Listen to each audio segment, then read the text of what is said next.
Anthem by Ayn Rand. Part 3.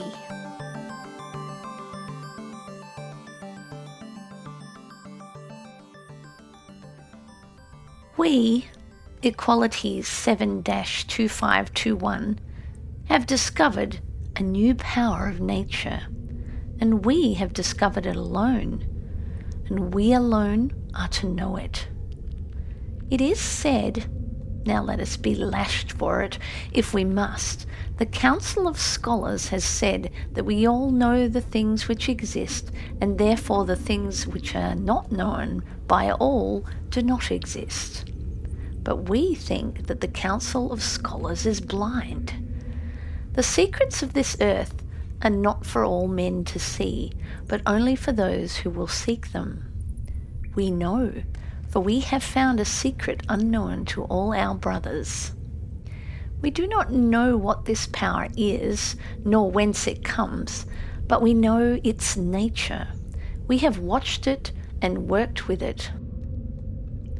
We saw it first 2 years ago. One night, we were cutting open the body of a dead frog when we saw its leg jerking. It was dead, yet it moved. Some power unknown to men was making it move. We could not understand it. Then, after many tests, we found the answer. The frog had been hanging on a wire of copper, and it had been the metal of our knife which had sent the strange power to the copper through the brine of the frog's body. We put a piece of copper and a piece of zinc into a jar of brine. We touched a wire to them, and there, under our fingers, was a miracle which had never occurred before. A new miracle and a new power. This discovery haunted us. We followed it in preference to all our studies. We worked with it. We tested it in more ways than we can describe, and each step was another miracle unveiling before us. We came to know that we had found the greatest power on earth, for it defies all the laws known to men. It makes the needle move and turn on the compass, which we stole from the home of the scholars, but we had been taught when still a child that the lodestone points to the north, and that this is a law which nothing can change. Yet our new power defies all laws. We found that it causes lightning, and never have men known what causes lightning.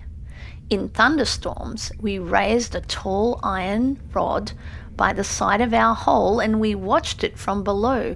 We have seen the lightning strike it again and again, and now we know that metal draws the power of the sky, and that metal can be made to give it forth. We have built strange things with this discovery of ours. We used it for the copper wires which we found here under the ground. We have walked the length of our tunnel with a candle lighting the way. We could go no further than half a mile, for earth and rock had fallen at both ends. But we gathered all things we found, and we brought them to our workplace. We found strange boxes with bars of metal inside, with many cords and strands and coils of metal. We found wires that led to strange little globes of glass on the walls. They contained threads of metal thinner than spider webs. These things help us in our work. We do not understand them, but we think that the men of the unmentionable times had known our power of the sky, and these things had some relation to it. We do not know, but we shall learn. We cannot stop now, even though it frightens us that we are alone in our knowledge. No single one can possess greater wisdom than the many scholars who are elected by all men for their wisdom, yet we can. We do. We have fought against saying it, but now it is said. We do not care. We forget all men, all laws and all things, save our metals and our wires. So much is still to be learned. So long a road lies before us, and what care if we must travel it alone? Part 4. Many days passed before we could speak to the Golden One again, but then came the day when the sky turned white, as if the sun had burst and spread its flame in the air, and the fields lay still without breath, and the dust of the road was white in the glow. So the women of the field were weary, and they tarried over their work, and they were far from the road when we came. But the Golden One stood alone at the hedge, waiting. We stopped, and we saw that their eyes, so hard and scornful to the world, were looking at us as if they would obey any word we might speak. And we said, "We have given you a name in our thoughts, Liberty 5-3000. "What is our name?" they asked. "The Golden One." "Nor do we call you Equality 7-2521 when we think of you." "What name have you given us?" They looked straight into our eyes, and they held their head high, and they answered, "The Unconquered." For such a long time we could not speak. Then we said, "Such thoughts as these are forbidden, Golden One." "But you think such thoughts as these, and you wish us to think them." We looked into their eyes, and we could not lie. "Yes," we whispered, and they smiled, and then we said, "Our dearest one, do not obey us."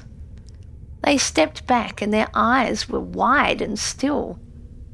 "Speak these words again," they whispered. "Which words?" we asked, but they did not answer, and we knew it. "Our dearest one," we whispered. Never have men said this to women. The head of the Golden One bowed slowly, and they stood still before us, their arms at their sides, the palms of their hands turned to us, as if their body were delivered into submission to our eyes, and we could not speak. Then they raised their head, and they spoke simply and gently, as if they wished us to forget some anxiety of their own. "The day is hot," they said, "and you have worked for many hours, and you must be weary." "No," we answered. "It is cooler in the fields," they said, "and there is water to drink. Are you thirsty?" "Yes," we answered, "but we cannot cross the hedge." "We shall bring the water to you," they said. Then they knelt by the moat. They gathered water in their 2 hands. They rose and they held the water out to our lips. We do not know if we drank that water. We only knew suddenly that their hands were empty, but we were still holding our lips to their hands, and that they knew it, but did not move. We raised our head and stepped back, for we did not understand what had made us do this, and we were afraid to understand it. And the Golden One stepped back and stood looking upon their hands in wonder. Then the Golden One moved away, even though no others were coming, and they moved, stepping back as if they could not turn from us, their arms bent before them, as if they could not lower their hands. Part 5. We made it. We created it. We brought it forth from the night of the ages. We alone, our hands, our minds, ours alone and only. We know not what we are saying. Our head is reeling. We look upon the light which we have made. We shall be forgiven for anything we say tonight. Tonight, after more days and trials than we can count, we finished building a strange thing from the remains of the unmentionable times, a box of glass devised to give forth the power of the sky of greater strength than we have ever achieved before. And when we put our wires to this box, when we closed the current, the wire glowed. It came to life. It turned red, and a circle of light lay on the stone before us. We stood, and we held our head in our hands. We could not conceive of that which we had created. We had touched no flint, made no fire, yet here was light, light that came from nowhere, light from the heart of metal. We blew out the candle. Darkness swallowed us. There was nothing left around us, nothing save night and a thin thread of flame in it, as a crack in the wall of a prison. We stretched our hands to the wire, and we saw our fingers in the red glow. We could not see our body nor feel it, and in that moment nothing existed save our two hands over a wire glowing in a black abyss. Then we thought of the meaning of that which lay before us. We can light our tunnel, and the city, and all the cities of the world with nothing save metal and wires. We can give our brothers a new light, cleaner and brighter than any they have ever known. The power of the sky can be made to do men's bidding. There are no limits to its secret and its might, and it can be made to grant us anything if we but choose to ask. Then we knew what we must do. Our discovery is too great for us to waste our time in sweeping the streets. We must not keep our secret to ourselves, nor buried under the ground. We must bring it into the sight of all men. We need all our time. We need the workrooms of the home of the scholars. We want the help of our brother scholars and the wisdom joined to ours. There is so much work ahead for all of us, for all the scholars of the world. In a month, the World Council of Scholars is to meet in our city. It is a great council to which the wisest of all lands are elected, and it meets once a year in the different cities of the earth. We shall go to this council, and we shall lay before them as our gift this glass box with the power of the sky. We shall confess everything to them. They will see, understand, and forgive, for our gift is greater than our transgression. They will explain it to the Council of Vocations, and we shall be assigned to the home of the scholars. This has never been done before, but neither has a gift such as ours ever been offered to men. We must wait. We must guard our tunnel as if we've never guarded it before, for should any men save the scholars learn of our secret, they would not understand it, nor would they believe us. They would see nothing save our crime of working alone, and they would destroy us and our light. We care not about our body, but our light is... Yes, we do care. For the first time do we care about our body. For this wire is as a part of our body, as a vein torn from us, glowing with our blood. Are we proud of this thread of metal, or of our hands which made it? Or is there a line to divide these two? We stretch out our arms. For the first time we do not know how strong our arms are, and a strange thought comes to us. We wonder for the first time in our life what we look like. Men never see their own faces and never ask their brothers about it, for it is evil to have concern for their own faces or bodies. But tonight, for a reason we cannot fathom, we wish it were possible to us to know the likeness of our own person. Part 6. We have not written for 30 days. For 30 days we have not been here in our tunnel. We had been caught. It happened on that night when we wrote last. We forgot that night to watch the sand in the glass, which tells us when the 3 hours have passed, and it is time to return to the city theatre. When we remembered it, the sand had run out. We hastened to the theatre, but the big tent stood grey and silent against the sky. The streets of the city lay before us, dark and empty. If we went back to hide in our tunnel, we would be found and our light found with us. So we walked to the home of the street sweepers. When the council of the home questioned us, we looked upon the faces of the council, but there was no curiosity in those faces, and no anger, and no mercy. So when the oldest of them asked us, "Where have you been?" we thought of our glass box and of our light, and we forgot all else, and we answered, "We will not tell you." The oldest did not question us further.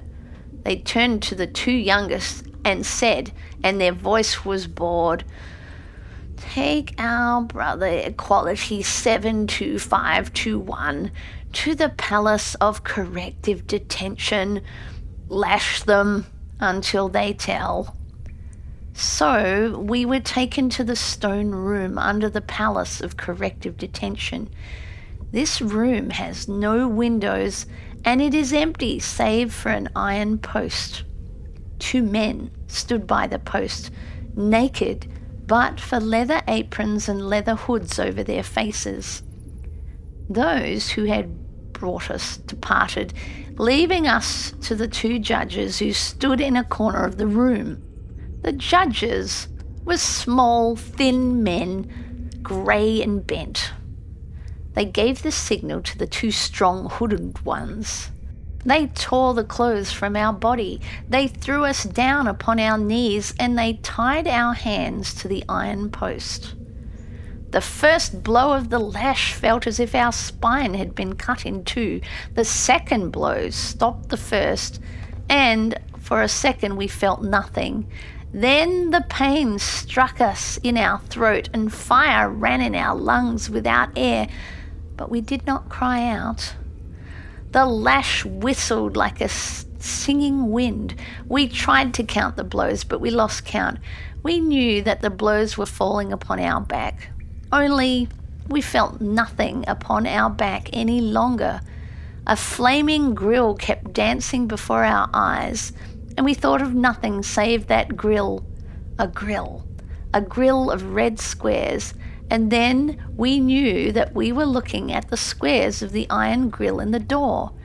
And there were also the squares of stone on the walls, and the squares which the lash was cutting upon our back, crossing and recrossing itself in our flesh. Then we saw a fist before us. It knocked our chin up, and we saw the red froth of our mouth on the withered fingers. And the judge asked, "Where have you been?"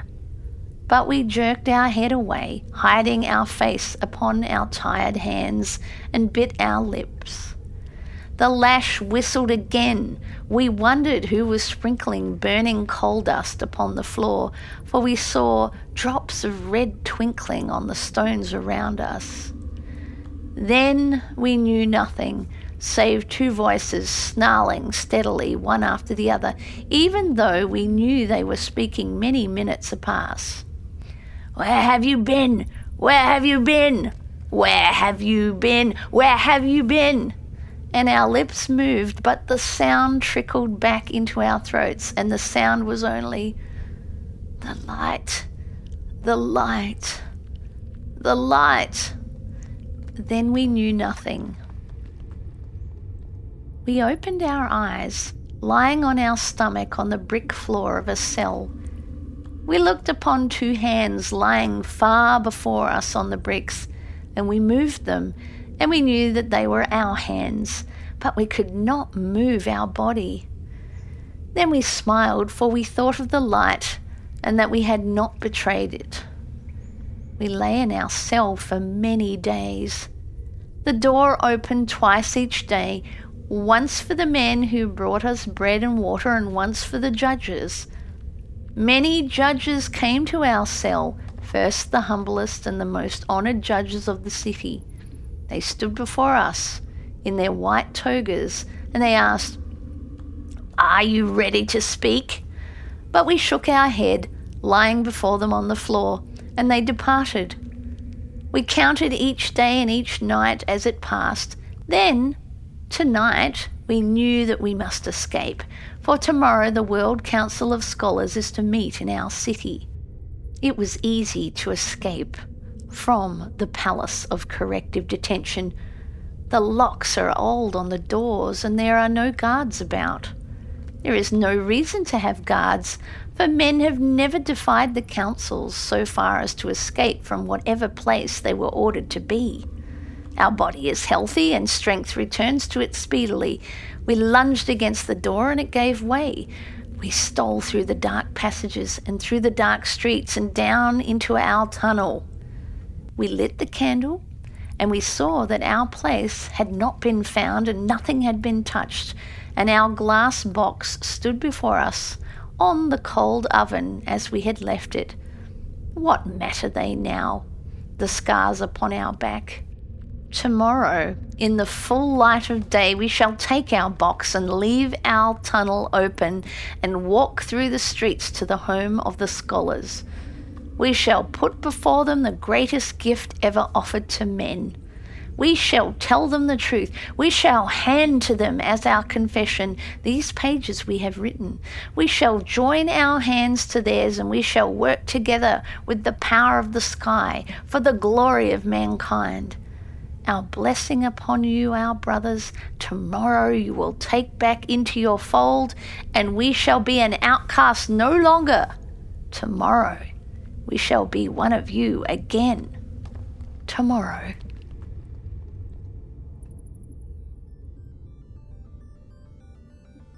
End of part 3.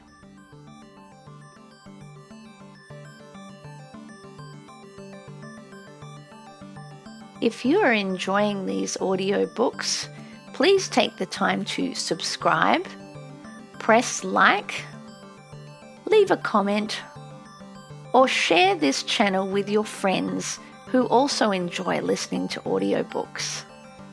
Thank you.